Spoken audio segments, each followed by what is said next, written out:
नमस्कार साथियों, आज आप लोगों को हम नाइट्रोजन परिवार के विषय में बताएंगे। नाइट्रोजन परिवार के विषय में देखिएगा, आवर्त सारणी में इसे नाइट्रोजन परिवार को पी ब्लॉक में रखा गया है। आवर्त सारणी में इसे नाइट्रोजन परिवार के तत्वों को इसे पी ब्लॉक में रखा गया है। नाइट्रोजन परिवार के तत्वों को आवर्त सारणी में वर्ग नंबर 14 के बाद और वर्ग नंबर 16 के पहले यानी वर्ग नंबर 15 में रखा गया है। नाइट्रोजन परिवार को मेंडलीव की आवर्त सारणी में वर्ग नंबर 14 के बाद और वर्ग नंबर 16 के पहले रखा गया है। वर्ग नंबर 15 में नाइट्रोजन परिवार के तत्वों में 5 तत्व होते हैं। नाइट्रोजन परिवार के तत्वों में 5 तत्व होते हैं: nitrogen, phosphorus, arsenic, antimony, bismuth. और वर्ग नंबर 14 में कार्बन परिवार के तत्व आते हैं: कार्बन, सिलिकॉन, जर्मेनियम, टिन और लेड। वर्ग नंबर 16 में ऑक्सीजन परिवार के तत्व आते हैं: ऑक्सीजन, सल्फर, सेलुनियम, टेलुनियम और पोलोडियम।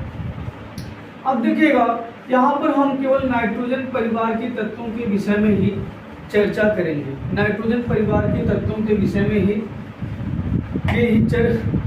नाइट्रोजन परिवार के विषय में ही हम तत्वों की चर्चा यहाँ पर करेंगे। अब देखिएगा, जो हमारे नाइट्रोजन परिवार के तत्व हैं, ये वर्ग नंबर 15 में रखा गया है। इसमें 5 तत्व हैं। नाइट्रोजन परिवार में 5 तत्व हैं। पहले इनको हम याद करने का ट्रिक बताते हैं, फिर इसके बाद आगे हम बताएंगे। जैसे ये वर्ग नंबर 14 है। वर्ग नंबर 14 यानी कार्बन, इसको याद करने का ट्रिक कैसे से देखो, कैसे जिए सनम पैसे बिन, कैसे जिए सनम पैसे बिन। यानी क यानी कार्बन हो गया, से यानी सिलिकॉन हो गया, जी यानी जर्मेनियम, सनम यानी SN3 हो गया, पैसे बिन यानी PB लेड। ठीक है। अब देखिएगा, इधर वर्ग नंबर 15 है। इनको याद करने का ट्रिक है: नेपाल, पाकिस्तान, ऑस्ट्रेलिया सब भिखारी। नेपाल, पाकिस्तान, ऑस्ट्रेलिया सब भिखारी। यानी नेपाल यानी नाइट्रोजन, पाकिस्तान यानी फास्फोरस, ऑस्ट्रेलिया यानी आर्सेनिक, सब यानी SB एंटीमनी, भिखारी यानी बिस्मथ। वर्ग नंबर 16 है ओ शशि TPO, ओ शशि TPO। ओ यानी ऑक्सीजन, स यानी सल्फर, सी यानी सेलुनियम, टी यानी टेलुनियम, PO यानी पोलोडियम। ओ शशि TPO। आइए अब हम इनको बताते हैं कि इनका हम ज्ञान किस तरीके से करते हैं, इनके क्रमांक का हम ज्ञान किस तरीके से करते हैं। इनके जो क्रमांक का ज्ञान है वह एक ट्रिक आप लोगों को हम बता रहे हैं। उस ट्रिक के अकॉर्डिंग आप लोग किसी भी वर्ग का आप क्रमांक का ज्ञान कर सकते हो। ये ट्रिक है 2, 8, 8, 18, 18, 32। अब देखिएगा, आपको जब तत्वों का क्रमांक का ज्ञान करना हो तो जितने इधर तत्व हो उतने से एक कम की काउंटिंग आपको इधर से करनी है। ठीक है। अब देखिएगा, इधर 1, 2, 3, 4, 5 है, यानी एक कम यानी 4 की हमें काउंटिंग करनी है। 1, 2, 3, 4। ठीक, देखो 1, 2, 3, 4 इधर से काउंटिंग करनी है। अब यानी इधर हो जाएगा 8, 18, 18, 32। 8, 18, 18, 32। पहले वाले का क्रमांक का ज्ञान आप सभी लोगों को होना चाहिए। यानी यहाँ पर हो जाएगा, कार्बन का क्रमांक 6 होता है, नॉर्मल चीज़ है, ये आप सभी लोगों को पता होना चाहिए। अब 6 में 8 जोड़ दो, 8, 6, 14, यानी सिलिकॉन क्रमांक 14। 14 में 18 जोड़ दो, 32, यानी जर्मेनियम क्रमांक 32। फिर 32 में 18 जोड़ दो, 50, यानी 3 का क्रमांक हो जाएगा 50। 50 में 32 जोड़ दो, 82, यहाँ हो गया 82। ये हमारा इनका क्रमांक ज्ञात हो गया। जब एक वर्ग का ज्ञात हो गया तो सारे का बहुत आसान हो जाएगा। इसे इधर 6, इधर 7 हो जाएगा, इधर 8, इधर 14, इसका 15, इसका 16, इसका 32 यानी इसका 33 और इसका 34, इसका 50 यानी इसका 51 और इसका 52, इसका 82 यानी इसका 83 और इसका 84। इसी तरीके से हम तत्वों का ज्ञान, इनके क्रमांक का हम ज्ञान करते हैं। आइए हम चर्चा करते हैं नाइट्रोजन परिवार के तत्वों पर। ये जो नाइट्रोजन परिवार के तत्व हैं, नाइट्रोजन परिवार के तत्वों को निकोजन भी बोलते हैं। निकोजन भी बोलते हैं। नाइट्रोजन परिवार के तत्वों को निकोजन या निकटाइड्स भी बोलते हैं। ठीक है, अब देखिएगा जो हमारे ये नाइट्रोजन परिवार के तत्व हैं, नाइट्रोजन परिवार के तत्वों के विषय में आप अध्ययन करिएगा। देखिएगा ये जो नाइट्रोजन परिवार के तत्व हैं, नाइट्रोजन परिवार के तत्वों में नाइट्रोजन को छोड़कर शेष सभी तत्व ठोस हैं। नाइट्रोजन परिवार में नाइट्रोजन को छोड़कर शेष सभी तत्व ठोस हैं। ठीक है, सभी तत्व ठोस हैं।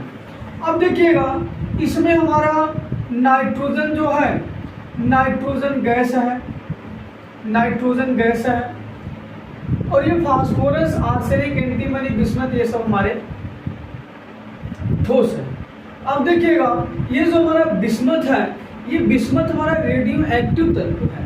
बिस्मथ हमारा ये जो है बिस्मथ, ये रेडियो एक्टिव तत्व है। बिस्मथ हमारा रेडियो एक्टिव तत्व है। अब देखिएगा भैया इधर ये हो गया। अब बात करते हैं नाइट्रोजन परिवार के धात्विक लक्षण। नाइट्रोजन परिवार के जो धात्विक लक्षण हैं, इसमें भैया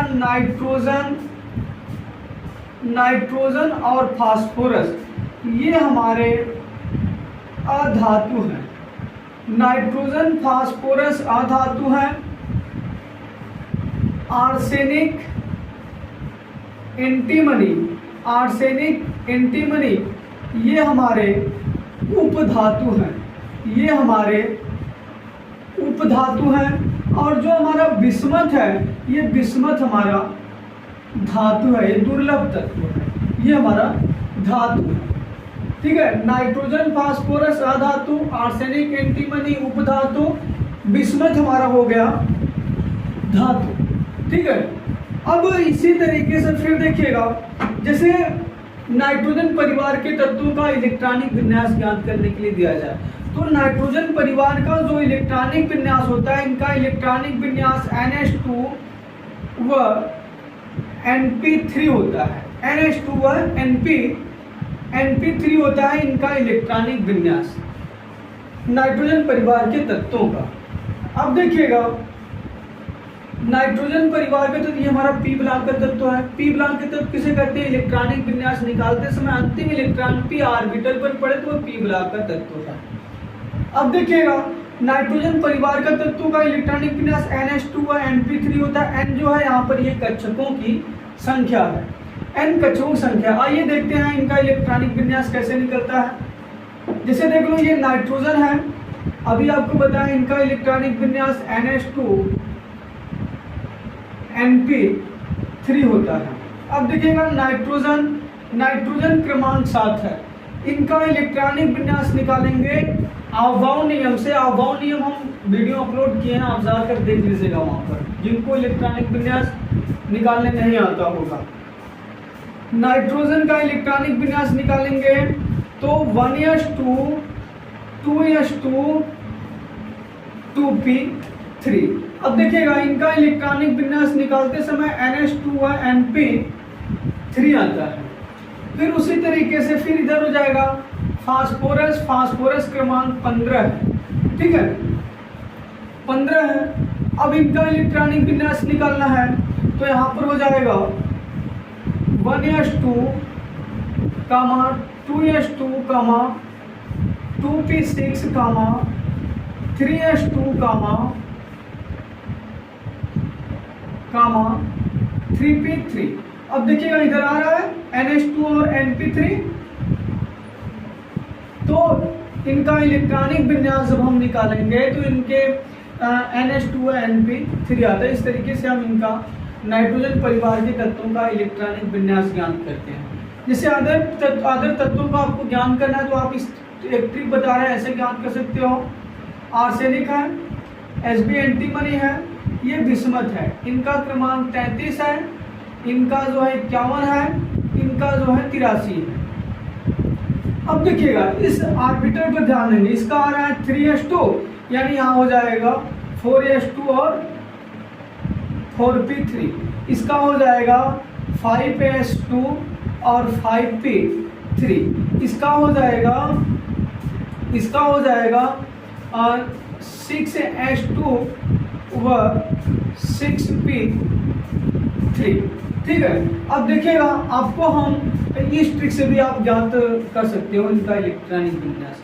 अब इसे देखिएगा यहाँ पर, इसको आपको हम बता दिए कि इनका इलेक्ट्रॉनिक विन्यास 4s2 और 4p3 है। ये आपको हम प्रूफ करके दिखाते हैं। ये आर्सेनिक क्रमांक 33 है, इनका इलेक्ट्रॉनिक विन्यास निकालते हैं। तो 1s2, 2s2, 2p6, 3s2,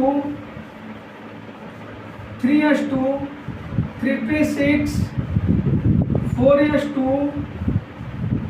4s2, एक मिनट यार, 3p, अब 3p के बाद फिर आएगा, हाँ 4s2, 4s2 के बाद फिर 3d, और यहाँ पर 3d हो जाएगा, 3d10, फिर हो जाएगा 4s2, फिर होगा 4p3। अब देखिएगा 2 2 4 6 10 2 12 6 18 18 18 2 20 10 30 होते हैं 33। आप इस तरीके से इनका इलेक्ट्रॉनिक विन्यास का ज्ञान कर लेंगे। ठीक है, फिर देखिएगा अब बात करते हैं नाइट्रोजन परिवार के तत्वों की संयोजकता की। इनका जो संयोजकता होगा, इनका संयोजकता का ज्ञान हम किस तरीके से करते हैं। अब नाइट्रोजन परिवार में नाइट्रोजन की संयोजकताएं 3 हैं और शेष तत्वों की संयोजकताएं 5 हैं। यानी नाइट्रोजन परिवार में नाइट्रोजन को छोड़कर शेष सभी तत्वों की संयोजकताएं 5 हैं, केवल नाइट्रोजन की संयोजकता 3 है। अब देखिएगा नाइट्रोजन की संयोजकता की हम बात करते हैं, इनकी हम संयोजकता की बात करते हैं नाइट्रोजन परिवार की। नाइट्रोजन क्रमांक 7 है, इनका इलेक्ट्रॉनिक विन्यास का हम जान करते हैं। बोरबरी नियम से हम संयोजकता का जब ज्ञान होता है तो हम बोरबरी नियम लगाते हैं, बोरबरी नियम से। अब देखिएगा यहाँ पर नाइट्रोजन 7 हो गया। अब इनका इलेक्ट्रॉनिक विन्यास 2,5 होगा। आप सभी लोगों को पता है नाइट्रोजन को अब स्थायी होने के लिए कितने इलेक्ट्रॉन का आवश्यकता है? 8 के, इसके पास 5 है, ये 3 इलेक्ट्रॉन को ग्रहण करेगा। यानी जब 3 इलेक्ट्रॉन को ग्रहण करेगा तो इसकी संयोजकता कितनी हो जाएगी? 3। संयोजकता की डेफिनेशन यही होती है, किसी भी तत्व के द्वारा त्यागा गया इलेक्ट्रॉन या ग्रहण किया गया इलेक्ट्रॉन उसकी संयोजकता कहलाती है। बात करते हैं फास्फोरस का क्रमांक 15, इनका इलेक्ट्रॉनिक विन्यास 2,8,5। अब 2,8,8 2 10 और 5 15। ठीक है, अब देखिएगा इसमें जो नाइट्रोजन परिवार के तत्व होते हैं इनमें इनकी संयोजकताएं 5, 3 और 5 कैसे होती हैं? अब देखिए, क्योंकि इसमें इलेक्ट्रॉन का प्रसार होता है, इसमें इलेक्ट्रॉन का प्रसार होता है, इसलिए इनकी संयोजकताएं 3 और 5 होती हैं। आइए देखिएगा कैसे इनका इलेक्ट्रॉन का प्रसार होता है। अब जैसे देखिएगा नाइट्रोजन परिवार के तत्वों में, अब जैसे PCl3 हो सकता है और PCl5 हो सकता है, लेकिन NCl3 नहीं होगा और NCl5 भी नहीं होगा, NCl5 भी नहीं होगा। क्यों? अब देखिएगा, क्योंकि इसमें फास्फोरस में इलेक्ट्रॉन का प्रसार होता है, इस नाइट्रोजन में इलेक्ट्रॉन का प्रसार नहीं होता है, इसलिए इसमें इनमें NCl5 और NCl3 नहीं होगा और इसमें होगा। कैसे? अब देखिएगा ये नाइट्रोजन है, नाइट्रोजन क्रमांक 7, इनका इलेक्ट्रॉनिक विन्यास निकालते हैं। अब देखिएगा इलेक्ट्रॉनिक विन्यास निकालेंगे तो 1s2, 2s2, 2p6, 2p3, अब देखिएगा इनका इलेक्ट्रॉनिक विन्यास निकालेंगे 1s2, 2s2, 2p3। अब देखिएगा इसमें 2 है, अब क्या 2d आएगा? 2d नहीं आएगा, यानी इसके जो कक्षक है ये d ऑर्बिटल में नहीं प्रवेश करते हैं, इसमें इलेक्ट्रॉन का प्रसार नहीं होता है। अब देखिएगा जैसे ये फास्फोरस है, फास्फोरस का क्रमांक 15 है, इनका इलेक्ट्रॉनिक विन्यास का ध्यान करते हैं तो यहाँ पर हो जाएगा 1s2, 2s2, 2p6, 3s2, 3p3। अब देखिएगा इनके इलेक्ट्रॉनिक विन्यास देखो, यहाँ पर 2 2 4 6 10 2 12 3 15। अब देखिएगा इनमें 3s हो गया, इधर ये हो गया 3p। अब देखिएगा इसमें 2 इलेक्ट्रॉन है, इन दोनों को समझेगा, यहाँ 1 2 ये प्लस चार्जेस और ये माइनस चार्जेस दर्शाता है। इसमें 3p3 इलेक्ट्रॉन यानी 1 2 3। पहले हम क्लॉकवाइज बढ़ते हैं फिर एंटी क्लॉकवाइज बढ़ते हैं। अब देखिएगा इसे बोलते हैं तटस्थ अवस्था, इसे बोलते हैं तटस्थ अवस्था। अब जब इसमें से जो s ऑर्बिटल है इसमें से इलेक्ट्रॉन उत्सर्जित करके d ऑर्बिटल में प्रवेश करता है, इसमें से इलेक्ट्रॉन उत्सर्जित करके d ऑर्बिटल में प्रवेश करता है। अब देखिएगा इधर हो गया 3s, यहाँ हो गया 3p और यहाँ हो गया 3d। s में 2 थे, यहाँ से एक इलेक्ट्रॉन निकलेगा, इस d ऑर्बिटल में प्रवेश करेगा, ठीक है। अब इसमें से निकलेगा एक, इसमें से एक इलेक्ट्रॉन निकल के इसमें प्रवेश कर रहा है। अब देखिएगा इधर 1 2 1, इसमें p में 3 है, यहाँ 1 2 3 कर दो। अब देखिएगा इसे बोलते हैं उत्सर्जित अवस्था, इसे बोलते हैं उत्सर्जित अवस्था, ठीक है। अब देखिएगा इसे बोलते हैं उत्सर्जित अवस्था। तो अब देखिए यहाँ पर 1 2 3 4 5, इसमें इलेक्ट्रॉन उत्सर्जित कर रहा है, इसमें इलेक्ट्रॉन का प्रसार हो रहा है, लेकिन इस n वाले में इलेक्ट्रॉन का प्रसार, नाइट्रोजन में इलेक्ट्रॉन का प्रसार नहीं होता है, इसलिए NCl3 नहीं बनेगा और NCl5 नहीं बनेगा। फास्फोरस में इलेक्ट्रॉन का प्रसार हो रहा है, इसलिए इसमें जो है PCl3 और PCl5 बन सकता है, बनेगा, ठीक है।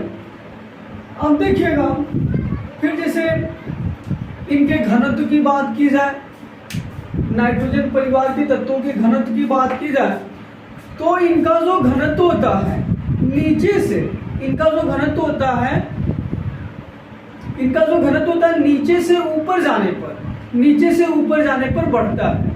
नाइट्रोजन परिवार के तत्वों का वर्ग में नीचे से ऊपर जाएंगे तो इनका घनत्व जो है बढ़ जाएगा। नाइट्रोजन परिवार के तत्वों की परमाणु त्रिज्या की बात की जाए तो ये ऊपर से नीचे जाने पर, वर्ग में ऊपर से नीचे जाने पर इनके जो परमाणु क्रमांक है, परमाणु क्रमांकों के साथ साथ इनकी परमाणु त्रिज्या भी बढ़ती है। सॉरी, नाइट्रोजन परिवार में इनकी जो परमाणु त्रिज्या है, इनका जो परमाणु क्रमांक है, परमाणु क्रमांकों के साथ साथ इनकी परमाणु त्रिज्या भी बढ़ती है, ठीक है, वर्ग में। इसी तरीके से ये था हमारा। अब बता दें आप लोगों को एक चीज और, नाइट्रोजन परिवार की उपस्थिति, नाइट्रोजन परिवार की उपस्थिति। नाइट्रोजन परिवार जो हमारा होता है ये दोनों अवस्थाओं में पाए जाते हैं, यानी ये वायुमंडल भी पाए जाते हैं और पृथ्वी पर भी पाए जाते हैं। अब देखिएगा वायुमंडल में नाइट्रोजन 78% पाया जाता है, वायुमंडल में नाइट्रोजन 78% पाया जाता है। और ये भूप्रकृति पर सोडियम नाइट्रेट व पोटेशियम नाइट्रेट, सोडियम नाइट्रेट व पोटेशियम नाइट्रेट में ये पाए जाते हैं। जो हमारा सोडियम नाइट्रेट होता है, इस सोडियम नाइट्रेट को यहाँ पर जो सोडियम नाइट्रेट है इसको चिली साल्टपीटर बोलते हैं, सोडियम नाइट्रेट को चिली साल्टपीटर बोलते हैं, पोटेशियम नाइट्रेट को इंडियन साल्टपीटर बोलते हैं। ये यहाँ पर पाए जाते हैं। और इसमें आप लोगों को हम बता दिए हैं नाइट्रोजन गैस है, सभी तत्व ठोस है। इसमें नाइट्रोजन, फास्फोरस ये हमारे अधातु हैं, आर्सेनिक और एंटीमनी ये हमारे उपधातु हैं। बिस्मथ हमारा रेडियो एक्टिव तत्व है, यानी ये धातु है, ये दुर्लभ तत्व भी है। ठीक है, उम्मीद करते हैं कि आपको समझ में आया होगा। समझ में आया होगा तो कमेंट बॉक्स में जरूर बताइएगा। धन्यवाद।